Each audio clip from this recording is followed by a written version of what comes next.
Friends, अगर market अपना all time high से 10 to 12% गिर चुका है तो ज़्यादातर लोग डर जाते हैं। लेकिन सच क्या है, यही वो समय होता है जब स्मार्ट इन्वेस्टर पैसा बनाता है। आज मैं आपको निफ्टी 20 का ऐसा सेटअप बना के देने वाली हूँ जिससे आप मार्केट क्रैश में भी 20 से 30% तक रिटर्न जनरेट कर सकते हो और साथ ही आप अपनी रेगुलर और पैसिव इनकम भी बना सकते हो। और सबसे अच्छी बात तो ये है कि इसमें आपको स्टॉक्स को चूज़ करने की ज़रूरत नहीं पड़ेगी। तो चलिए स्टार्ट करते हैं निफ्टी 20 स्ट्रैटेजी से हम पैसा कैसे कमाएंगे। फ्रेंड्स, आजकल हर व्यक्ति, चाहे वो जॉब कर रहा है या फिर बिजनेस कर रहा है या फ्रीलांसर है, हर कोई एक पैसिव इनकम का सोर्स ढूंढ रहा है। लेकिन प्रॉब्लम क्या होती है, लोग या तो गलत स्टॉक में ट्रैप हो जाते हैं या फिर उन्होंने मार्केट को टाइम करने की कोशिश की होती है, जिसकी वजह से उनका पैसा फंस कर रह जाता है। लेकिन अगर आप इंडेक्स ETF स्ट्रैटेजी इसको फॉलो करोगे ना, तो आपका पैसा मार्केट में नहीं फंसेगा, आपका कैपिटल प्रोटेक्ट रहेगा और इसमें आपको स्टॉक को सेलेक्ट करने की टेंशन भी नहीं होती। सबसे पहले समझते हैं कि निफ्टी 20 क्या है। तो फ्रेंड, निफ्टी 20 एक ETF है, एक्सचेंज ट्रेडेड फंड है, जो कि निफ्टी 50 इंडेक्स को ट्रैक करता है। मतलब अगर आप निफ्टी 20 खरीदते हो तो इनडायरेक्टली आप इंडिया की टॉप 50 कंपनीज में निवेश कर रहे हो, जैसे Reliance, HDFC bank, TCS, Infosys, ICICI bank. बड़ी बड़ी टॉप 50 कंपनीज में आपका पैसा लगेगा। अब एक इम्पॉर्टेंट चीज़ समझिए, इंडिविजुअल स्टॉक्स लेते हो जब भी आप, तो उसमें रिस्क होता है कि वो कभी भी 50 से 70% मार्केट की गिरावट के साथ गिर सकता है, या वैसे भी स्टॉक स्पेसिफिक रिस्क भी होती है जिसके कारण उस स्टॉक में कभी भी डाउनफॉल आ सकता है। जैसे अभी वोडाफोन आइडिया में आया, यस बैंक में क्या हालत हुई सभी जानते हैं, सुज़लॉन में हो रहा है, अभी कितनी गिरावट चल रही है। तो इन स्टॉक्स के अंदर जो भी इन्वेस्टर हैं उनका पैसा बहुत गिर चुका है और अब वो एक तरीके से फंस चुके हैं। ना तो वो निकाल सकते हैं लॉस बुक करके कि भाई अपना 50% कैपिटल खोकर बाहर निकल आए, वो भी नहीं हो रहा उनसे, और एवरेजिंग भी कहाँ तक करें जब वो स्टॉक के ऊपर नहीं जा रहा। तो ऐसे में निफ्टी 50 में रिस्क बहुत कम है, क्योंकि यहाँ पर टॉप 50 कंपनीज आती हैं और आपको बास्केट ऑफ कंपनीज मिलती है। और दूसरी बात, हर 6 महीने के अंदर विदिन 6 मंथ्स पर रीबैलेंसिंग होती है, यानी कि जो कंपनी अच्छा परफॉर्म करती हैं, जो कंपनी स्ट्रांग होती हैं, उन्हें इंडेक्स में जगह दी जाती है, और जो कंपनी अच्छा परफॉर्म नहीं करती, वीक हो जाती है, उन्हें इंडेक्स से निकाल दिया जाता है। इससे लॉन्ग टर्म में कैपिटल प्रोटेक्शन काफ़ी ज़्यादा स्ट्रांग हो जाती है इस रीबैलेंसिंग से।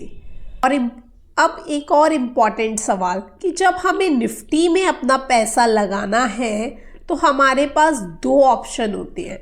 एक तो हम म्यूचुअल फंड के थ्रू लगा लें, इंडेक्स म्यूचुअल फंड को बाय कर लें, और दूसरा कि हम किसी ETF में पैसा लगा लें। लेकिन ETF बेटर ऑप्शन है, क्योंकि मान लीजिए मार्केट आज 3% गिर गया, करेक्ट हुआ, आपने 11:30 बजे देखा मार्केट गिरा हुआ है, आपने उसका ETF बाय कर लिया। अब अगर आपने उस टाइम म्यूचुअल फंड बाय किया होता तो आपको मिलता वो mutual fund eight closing NAV, यानी कि आपको उस गिरावट का फ़ायदा नहीं हुआ, जो क्लोजिंग NAV है उस पर आपको म्यूचुअल फंड अलॉट होगा।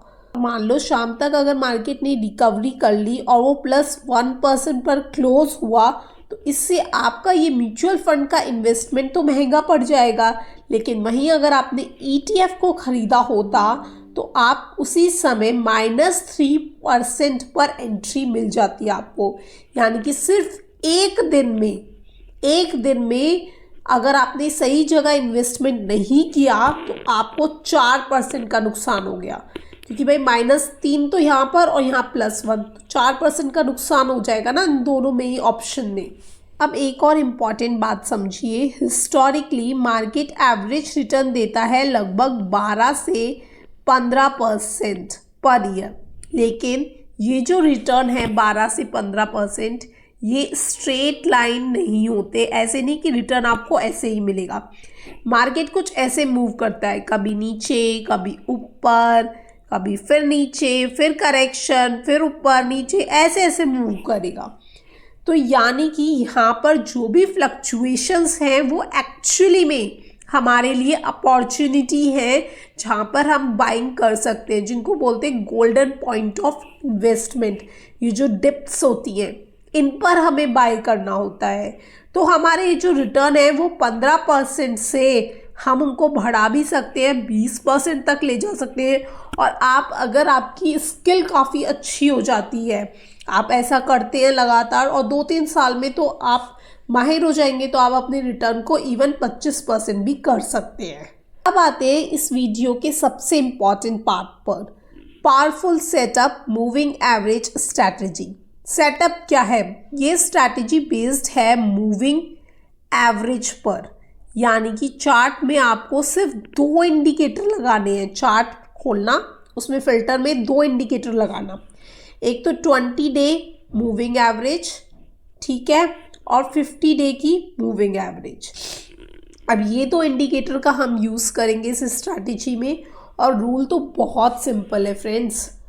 तो रूल 1 ये है, जब भी आपका प्राइस 20 डे मूविंग एवरेज के पास आए तब आपको अपनी कैपिटल का 60 to 70% पैसा लगा देना है। रूल 2 कहता है कि अगर प्राइस और गिर जाए और प्राइस आ जाए 50 डे मूविंग एवरेज के पास, तो यहाँ पर आपको बची हुई कैपिटल भी डिप्लॉय करनी है। जैसे मान लीजिए किसी के पास 1 लाख रुपीज़ हैं, तो वो कैसे करेगा? 20 डे मूविंग एवरेज पर वो 60,000 रुपये लगा देगा, ठीक है। और जैसे ही प्राइस 50 डे मूविंग एवरेज के पास आए तो वो बाकी के 40,000 रुपये लगा देगा। इससे आपकी जो एवरेज प्राइस है वो बहुत अच्छी हो जाएगी। रियल मार्केट बिहेवियर की बात करें तो अगर हम 20 साल का चार्ट देखेंगे ना, तो हमें एक इंटरेस्टिंग पैटर्न मिलता है कि जब भी प्राइस 20 डे मूविंग एवरेज के पास आया या फिर 50 डे मूविंग एवरेज के पास आया, तो ज़्यादातर केसेस में मार्केट ने वहाँ से बाउंस किया है। एग्जाम्पल 2008 का क्रैश, 2020 का कोविड क्रैश, या कई मार्केट में करेक्शंस देखे हैं। हर टाइम यही चीज़ देखी गई है, हर बार मार्केट इवेंचुअली रिकवर हुआ है, इसलिए करेक्शंस एक्चुअली अपॉर्चुनिटी बन जाते हैं। अभी मार्केट अपने ऑल टाइम हाई से लगभग 15% करेक्ट हो चुका है। अब ऐसी सिचुएशन में लॉन्ग टर्म इन्वेस्टर धीरे धीरे एक्यूमुलेशन शुरू कर सकते हैं जिनके पास कैश है अभी। इसीलिए अगर आप निफ्टी 20 या फिर बैंक 20, वो भी बहुत अच्छा ऑप्शन है और उसकी स्ट्रैटेजी भी मैं बना सकती हूँ। अगर आप कमेंट में बैंक 20 लिखोगे तो मैं आपको उसका भी सेटअप बना के दे सकती हूँ। इनमें आप सिस्टमैटिक तरीके से इन्वेस्टमेंट करते हैं तो लॉन्ग टर्म में आप अच्छा वेल्थ क्रिएट कर पाओगे।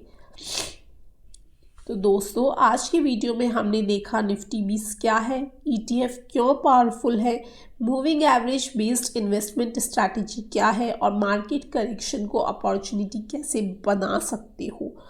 अगर सही डिसिप्लिन के साथ स्ट्रैटेजीज को फॉलो करते हो तो लॉन्ग टर्म में आप 20% से भी ज़्यादा रिटर्न क्रिएट कर सकते हो और ये पॉसिबल है। अगर आपको वीडियो यूजफुल लगा हो तो प्लीज़ लाइक करें, और अगर आप स्टॉक मार्केट, ETF और वेल्थ क्रिएशन के बारे में सिंपल लैंग्वेज में सीखना चाहते हैं तो चैनल को सब्सक्राइब जरूर करें।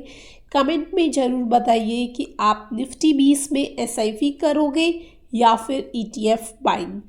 मैं आपके कमेंट जरूर पढ़ूंगी। मिलती हूँ नेक्स्ट वीडियो में। Till then bye bye.